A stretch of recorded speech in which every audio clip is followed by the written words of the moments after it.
Saudi அரேபியாவில் நிகழ்ந்த விபத்து ஒன்றில் சிக்கி 42 இந்தியர்கள் உயிரிழந்ததாக தகவல் வெளியாகியிருக்கிறது. அது குறித்த அண்மைச் செய்தியை நாம் பார்த்து வருகிறோம். உயிரிழந்தவர்களில் பெரும்பாலானவர்கள் தெலங்கானா மாநிலம் ஹைதராபாத்தை சேர்ந்தவர்கள் என்ற தகவலும் தற்போது கிடைக்கப்பட்டிருக்கிறது. மெக்காவில் மினாவுக்கு பேருந்தில் பயணித்துக் கொண்டிருந்த போது இந்த விபத்து என சொல்லப்படக்கூடிய அண்மைச் செய்தியை நாம் பார்த்து வருகிறோம். சவுதி அரேபியாவில் நிகழ்ந்த விபத்து ஒன்றில் சிக்கி 42 இந்தியர்கள் உயிரிழந்ததாக தகவல் கிடைக்கப்பட்டிருக்கிறது. விவரங்களை முடிய செய்தியாளர் ராஜேஷ் வழங்க நாம் கேட்கலாம். ராஜேஷ், இந்த விபத்து எப்படி, எங்கு, எந்த நேரத்தில் நடந்தது? வணக்கம். சவுதி அரேபியா மதீனாவில் இன்று அதிகாலையிலே இந்த விபத்து ஏற்பட்டிருப்பதாக அங்கிருந்து வரக்கூடிய செய்திகள் உறுதிப்படுத்துகின்றன.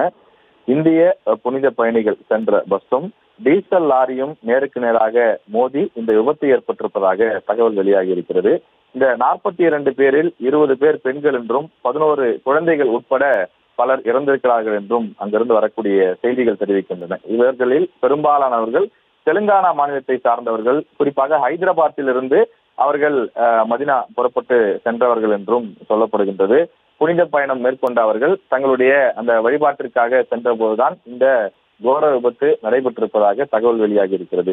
சவுதி அரேபியாவினுடைய மதீனா அருகே அதிகாலை, அதாவது ஒரு மணியிலிருந்து 1:30 மணிக்குள்ளாக இந்த பயங்கர விபத்து நடைபெற்றிருப்பதாகவும், மெக்காவிலிருந்து மதீனாவுக்கு சென்ற அந்த புனித பயணிகள் சென்ற பேருந்து டீசல் டேங்கர் லாரி மீது மோதிய காரணத்தால் வெடித்து சிதறியதாக அங்கிருந்து வரக்கூடிய செய்திகள் தெரிவிக்கின்றன. உடனடியாக அதில் இருந்த நபர்களை மீட்டு அருகில் இருக்கக்கூடிய அந்த மருத்துவமனைகளுக்கு அழைத்து செல்லப்பட்டிருக்கிறார்கள். சிலர் படுகாயங்களுடன் உயிருக்கு போராடி கொண்டிருக்கக்கூடிய சூழலில் ஆம்புலன்ஸ் வாகனங்கள் மூலமாக மருத்துவமனைகளுக்கு அழைத்து செல்லப்பட்டதாகவும் சொல்லப்படுகின்றது. அதே போல பெரும்பாலான பயணிகள் அந்த நள்ளிரவு நேரம் என்பதனாலே அயர்ந்து தூங்கிக் கொண்டிருந்ததாகவும், அவர்கள் அந்த நேரத்திலே தான் இந்த விபத்து நடைபெற்றிருக்கிறது என்றும் சொல்கின்றார்கள். எத்தனை பேர் உறுதியாக உயிரிழந்திருக்கிறார்கள், அவர்கள் அதிகாரப்பூர்வமாக எந்த மாநிலத்தை சேர்ந்தவர்கள் என்பது குறித்து இன்னும் அந்நாட்டு அரசாங்கத்தால் அதிகாரப்பூர்வமாக அறிவிக்கப்படவில்லை. அந்த விபத்து நடந்த இடத்தில் முழு வீச்சிலே மீட்பு பணிகள் நடைபெற்று வருகின்றன. அங்க இருக்கக்கூடிய சிசிடிவி கேமராக்கள் கைப்பற்றப்பட்டு தொடர்ந்து அந்த விபத்து நடைபெற்றது எப்படி, இது திட்டமிட்ட சதியா அல்லது எதேச்சையாக நடந்த விபத்தா என்ற கோணத்திலும் போலீசார் அலசி ஆராய்ந்து வருவதாக சொல்லப்படுகின்றது. 42 பேர் பலியான சம்பவம் என்பது தெலுங்கானாவிலே ஒரு பெரும் சோகத்தை ஏற்படுத்தியிருக்கிறது.